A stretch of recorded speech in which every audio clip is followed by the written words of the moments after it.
In this tutorial, we'll learn how to limit the level of interactivity consumers have with the filter bar in Oracle Fusion Data Intelligence, or FDI.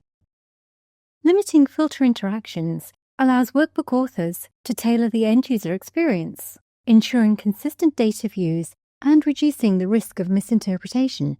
This keeps the workbook clear, focused, and aligned with the intended business narrative.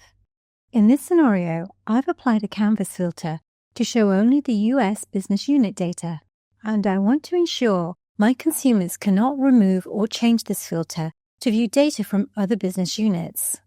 I still want consumers to create additional filters on demand, such as filtering by worker category, but I would also like to make sure that they cannot change the business unit name filter.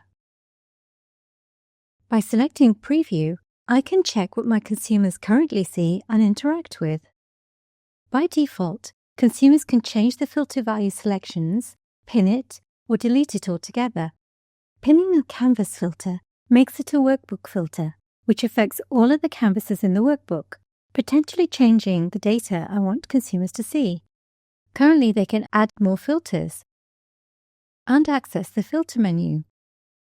Since I want consumers to create additional filters on demand while keeping existing filters unchangeable, I will navigate to the Present tab and uncheck all boxes under Filter Actions except for Add Filters.